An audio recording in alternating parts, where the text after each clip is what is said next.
So basically, you cannot get into the Whole Foods market in Washington, D.C. unless you scan your own QR code and they track everything you're doing. Hey guys, it's Sonia here. I want to share something with you that I came across online. I'm going to just preface it with this. You remember during the pandemic when they were bringing out the QR codes that they were using to give people access to businesses and services. And I, like a lot of people, said, it's kind of weird. Our government spent $1 billion on this QR code. And at the same time, our Quebec government and outside of Quebec as well, we're talking about that digital ID was going to come in, and they're talking also about digital currency and programmable digital currency. So I was thinking that the QR code system did not have only intentions for applications for the pandemic, but also for afterwards, for the big picture, just basically going forward, that this would be integrated into a digital ID / digital currency system, where this is what would force your compliance with the system, is that you cannot buy or sell without this digital ID, this QR code. And then of course they can attach whatever criteria they want to it to determine whether you should be granted access to something or not. So at the time when they spent all this money, I thought there's more to this than just the pandemic itself. And I came across this, which is just completely confirming to me what I'd been saying all along. So this was tweeted by Rodney Howard Brown. I don't know who he is. He says, Whole Foods programming the masses into compliance, getting the USA ready for cashless digital passport linked to their social credit score. The day will come and when you will only be able to shop if you have been a good little citizen. And he includes this video, which I'm going to play for you now. So this is in Whole Foods, and as you see, they have all these scan to exit sort of turnstiles where there's not even a like a self-serve checkout. Is all just done electronically with a QR code. Whatever you pick up, whatever is near you becomes yours, and then you walk through here, you scan, and automatically you're paid. I mean, I don't know exactly, but that's what it looks like. Just walk out shopping. Now, if that's what this is, and I'm going to show you the clip, if that's what this is, they're not the first to do it. You may know that in Sweden, they're kind of like several years ahead of us in terms of this kind of stuff. And they had already created stores where there is no staff at all. You have to scan something to come in, you do your shopping. I guess whatever is around you is determined to be now like in your bag. And then when you leave, you scan and you just get billed for everything. And then when you scan, it opens the door. It's just completely electronic with just scanning. So it looks to me like this is what they're doing.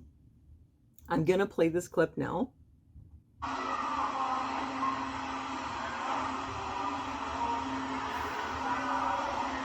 So basically, you cannot get into the Whole Foods market in Washington, D.C. unless you scan your own QR code and they track everything you're doing. And this is the future of all grocery stores. So if you want more information on this, I'll get it to you, but this is the future of all grocery stores. I mean, I'm going to have to boycott Whole Foods. Yeah, I would have to boycott Whole Foods too. I would feel very uncomfortable with that. Again, I don't know exactly all the details of what they're doing. Do you have to sign up for some QR code with the store to be allowed in? Is it tied to your bank account? I mean, yeah, that makes me really uncomfortable. But whatever it is, I mean, this is really giving you a glimpse into the future. I'm pretty sure that the way things are going, this is exactly where we're heading. That down the road, you won't be able to get in unless you scan in. Probably it won't be with a QR code from the store. It'll be some QR code from the government. And not like just specifically for whether you had a specific, well, like a COVID shot, but just a general QR code that's going to be your ID. Because this is what they're working on, is your digital ID. Of course, there's going to be a QR code. And of course, they actually said here in Quebec, you're going to have like this. electronic banking account which has a key, which you have and which the government also has. So it's all going to be tied in. And then you're going to need to scan in to go somewhere. And that's like, wow, it's really coming to North America. I would not shop in a store that has that. I don't even have online banking. I don't really use very much, you know, in the way of apps on my smartphone. I mean, partly I'm just not a big techie, but also I'm really not comfortable with the kind of like tracking and surveillance. And yes, I do have a smartphone. And it's like, yeah, I know that they also can see with your bank card and they see what you do on Facebook. Like, I get that, but with the QR code, I feel like it's just so centralized and it's so all-encompassing. And it just gives them so much power also. Once they have this, if they just decide you don't get to come in, they just won't let you in. I mean, this is what's been going on in China, and they have had this kind of, actually, they have a social credit system. They've had that since 2017, where, I mean, the cameras at the intersection will recognize your face and they'll know if you jaywalked, they'll send the ticket to you. It's really just like eyes watching you all the time. You do something good, you get credit. You do something bad, you lose credit. And now in the last couple of years, this has all been tied in with their proof of a negative test, which was on your phone. And now it wasn't even, you know, that you jaywalked or you did something, or even you made a bad purchase, like you bought alcohol instead of milk. But now it was coming down to, if you've had this test, if you haven't, you can't go anywhere and you can't do anything. But then when some people, for example, who had been frozen out of their own bank accounts, tried to protest, they could very simply be just locked out of transit by having their COVID test app go red. So when the government has these kinds of tools, well, you better hope you have a good government, because clearly it could just really be misused. It could be used to just have total control. It could be used in a tyrannical way. They don't like what you say, what you think. They don't like that you're complaining. Oh, your QR code doesn't work to take public transport. Oh, your QR code doesn't work to buy gas. Oh, it doesn't work to go into the store. Oh, you can't go into the bank. So that's like, wow, that's just too much power on their end. We see it playing out in China. Personally, I don't want to live in this kind of system. And so I find that this is quite scary. But yeah, that's what I said. This isn't going to be just for your COVID QR code, because why? For 6 months, they spend, I mean, pandemics, historically, they tend to come and go. You know, they peak. And I mean, if you look at any pandemic in history, they peak and then they sort of peter out. So the odds were that eventually things would blow over. Like they said, ça va bien aller. Eventually it's going to be okay. So $1 billion is a lot of money to stop people from going to places like a swimming pool for a period of what, 6 months. You can't go to the YMCA, or, you know, you can't go to the movie theater for it. It was only in effect for 6 months. To me, that seemed like a lot of money for 6 months. For what? I mean, I guess once it's in place, they could bring it back. If there's a bad flu outbreak, they could say, if you haven't had your flu shot, you can't come in. They could use it for that. But I was thinking more likely they're going to use it for something else, something like this down the road. To me, when I saw that, I said, this is infrastructure. I was thinking, this is infrastructure for something much bigger, much more far-reaching to come down the road. Now, prove me wrong. Because you know what? Time will tell. And so far, stuff like this is telling me that I was right.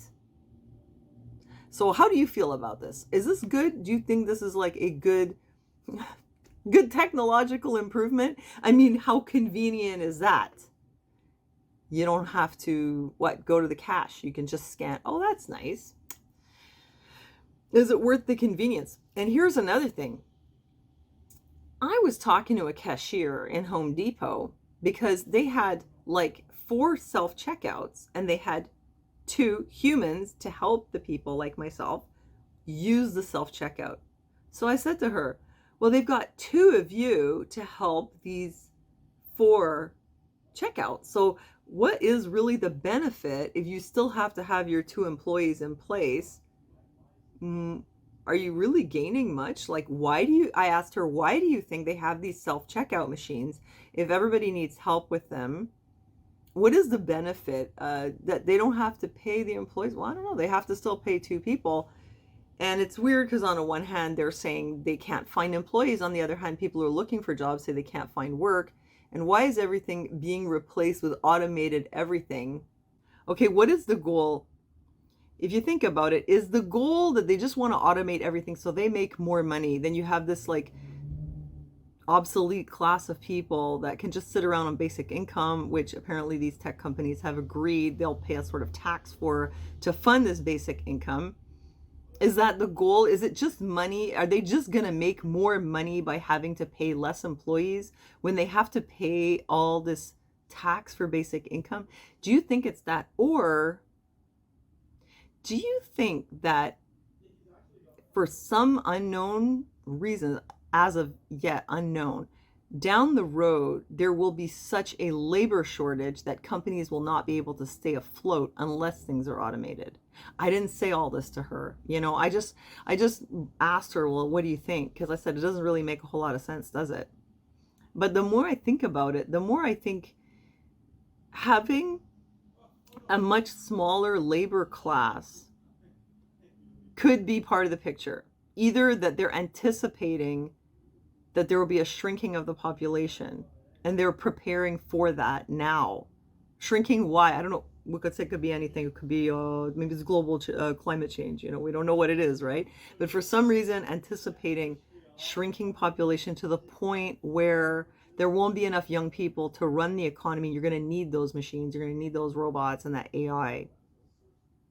Or could it really be that they would just really prefer that everyone becomes so dependent by having to be on this universal basic income, which seems like such a nice thing right now, but down the road could become like a ball and chain where you don't get it unless you do what we say? Is it really about that? Is it about power, or is it about money, or is this laying the groundwork for something that's going to happen down the road, so they're doing it now out of necessity? I don't know. Well, you tell me what you think.